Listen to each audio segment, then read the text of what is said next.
Welcome to Navigating Workplace Wellness, a project that's proudly supported by the EML Group and enables Business New South Wales help SMEs to better manage mental health conditions in the workplace. Today is episode 2 of our Lysander series, and it's about communication. Now, before starting, we acknowledge the traditional custodians of the land on which we work and live. We pay our respects to elders, past, present and emerging. We recognise their continuing connection to the land, waters and culture. I'm Liz Greenwood, Senior Policy Manager, Workers' Compensation, WHS and Regulation with Business New South Wales. And my guest today is Ellie Brown from Lysander. Ellie, over to you to introduce yourself. Thanks, Liz. My name is Ellie Brown and I'm from Lysander. We specialise in leadership, teams, culture and wellbeing in organisations. Now, today's topic is about communication. And as I said before, this is one of a series of 6.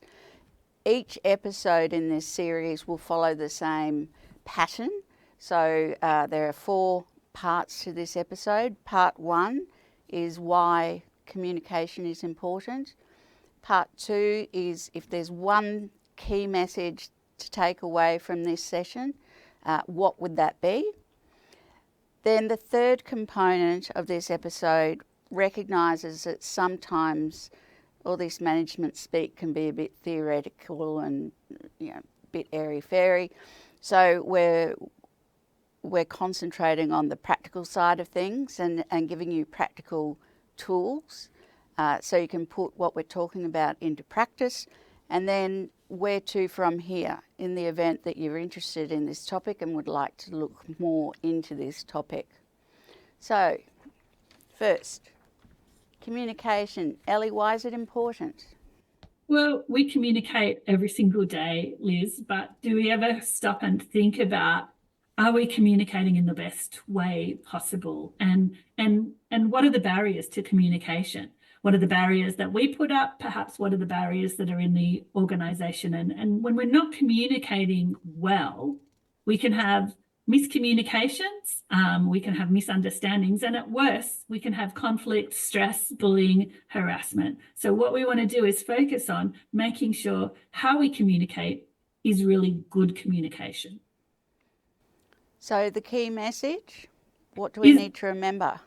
Is everyone has a different style of communication. So we have a style that we prefer to communicate in, and we also have a preferred style about how we like to receive messages, how we like to be communicated to.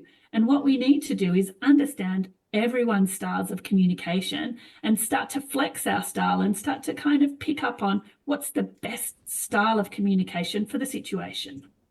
So putting that into practice, I guess what we need to do is understand those styles. Once we understand them, what do we do with them? Yeah, so we're going to have a look at 2 really simple tools today, Liz, and one is called People Styles and the other one is called the Ladder of Inference. And both of these together will help you think about your own communication styles around the people that you work with and how we can send really, really good, clear messages. So shall we have a look first at People Styles? I think so. Okay. So really, really simple. There's, of course, a grid here. Usually everything that we do in leadership and management has some sort of grid or triangle, but today we've got a 4-box grid and there are 4 main styles of communication. Now, we don't like to put anyone in a particular box. What this is about is how you prefer to be communicated to and how you prefer to communicate. So there's 2 axes here, responsive and assertive. So the first one is around how responsive you are. And again, that's how emotionally aware you are and emotionally expressive you are. Assertive is really about how forward you are. So let's have a look at these 4 key styles. And remember, you might fall into 1 or 2 of these styles. But as I say them, I'm going to talk about the strengths of the style and also sometimes about where we can have a little bit of a slip up with a style. So the first one is our driving styles. And that's someone who is really task orientated, is really decisive, who is really results driven. They talk really quickly, they get to the point. There's nothing flowery around, how's your day? What's your dog doing? Straight to the point. Be bright, be brief with a driver. And that can be a really great style to communicate in when you want to get the job done. But sometimes it can look a little bit impatient. It can also sound a little bit controlling as well. So again, if you're only using that style, you have to kind of think about, is that going to work for everybody? Our next style, if we go down the bottom, polar opposite, is our expressive style. Now, these people are really enthusiastic. They're outgoing. They're really visionary. They're the life of the party. Really, really fun style to be around. But they can sometimes lack attention to detail, perhaps be a little bit too over the top, too much emotion. And again, if you're, say, a driver, that's going to really that's going to be a little bit too much for you. So again, with this style, sometimes we say time and place. Great time to be really enthusiastic. Sometimes we need to just kind of get the job done. Then we go over to the amiable style. Now, this is my preferred style, Liz. So it's a supportive, it's a cooperative, it's a relationship style. These people, relationships are really, really important. So it's really important for these people to have connection. Again, quite often one of the downfalls of this style, if we're communicating all the time, is people like to tend to, because it's relationship based, they tend to avoid conflict. They struggle to be a little bit more assertive. They kind of kill people with kindness a little bit. So sometimes it's important to be that driver and get the job done and say what you need to do. So amiable is not always the best style to be communicating in all the time. And our last style is the analytical. Now, these people love details. They love facts, figures, numbers. They're really, really logical and methodical. One of the downfalls of this style all the time is it can come across a little bit as overly critical. They can be a little bit slow to make decisions. So, an analytical and a driver, the driver's really pushing for a decision. The analytical saying, I need more data, I need more time, I need to really analyze all of this. So sometimes there can be a little bit of rub between these styles. So can you see where there's positives in every style, but if we're only using one style, Liz, we're probably not flexing our communication to suit everybody. Well, I was actually going to ask you about that because I see myself very much a driver, but also expressive. Is that Absolutely. possible? It is, and that's a good thing. The beauty of this is that we want to be a little bit of every style. So depending on the situation, we might want to flex into that driving style. But then in another situation, perhaps when we're around the lunchroom, perhaps we're in a more relaxed style, we want to be a little bit more expressive. We want to be a bit more fun. We don't need to be driving all the time. So it's important to kind of think about our own style and make sure that we're flexing around each style, but equally think about how other people are showing up. So we know the styles now. Mhm. So what do we do with them? So when we're in a situation, think about if you're having a little bit of rub with someone, if perhaps you're seeing that you're not connecting as well, perhaps they're amiable, and perhaps you're a driver. Perhaps it's time to ask them how their day is. Talk about the kids, talk about their weekend a little bit. Be a little bit softer in your communication. If you're an amiable and you're talking to an analytical and you want to get the best out of them, make sure you provide them with the facts, with the data, with everything that they need to know. That way, everybody is going to get what they need, and you're going to make sure that really good communication takes place. Excellent. Now you mentioned a tool, the ladder of inference, is it? Yes, it is, Liz. So what's that? Okay, so the ladder of inference is probably one of my favorite tools, and it's about thinking about how we process information and how we arrive at decisions. And it's by a fellow called Chris Agrilis. And if we have a little look at the bottom here, it's just like climbing up the rungs of a ladder. And it's how we start with data or what we see and how we go to action. Now, this happens really quickly within our brains. And what we want to do, this tool helps us to slow down and think before we actually take action.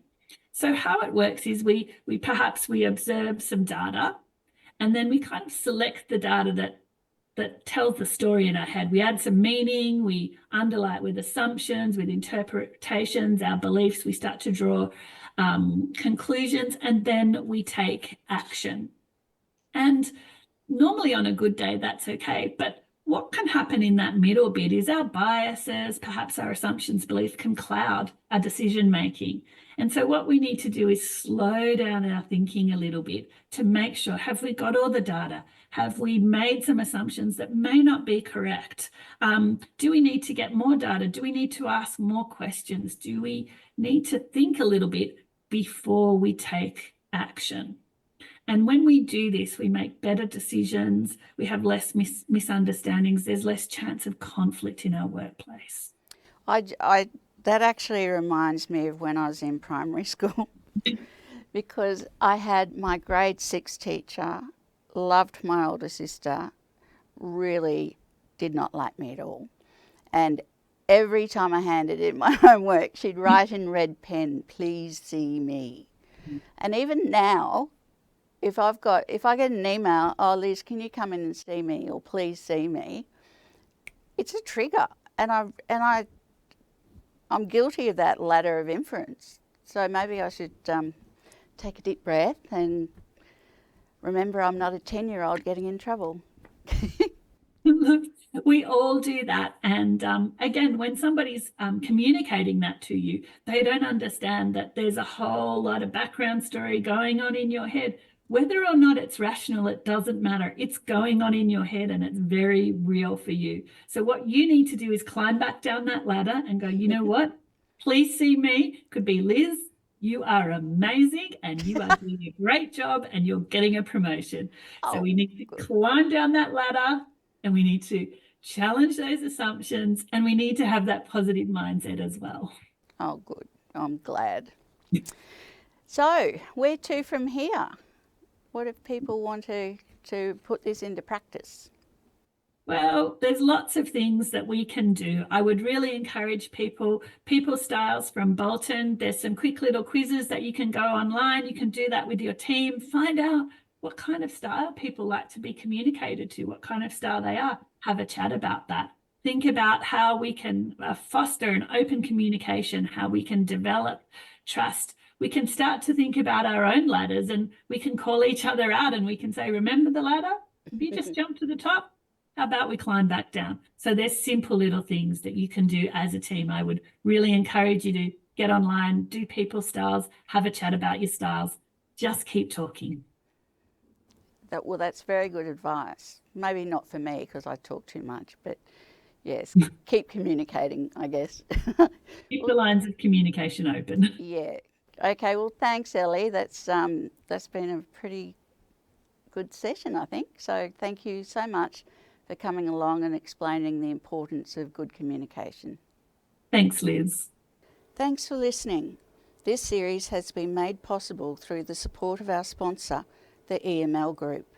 For over a century, EML has helped Australian employers navigate workers' compensation while supporting their people recover and get their lives back after workplace injury or illness.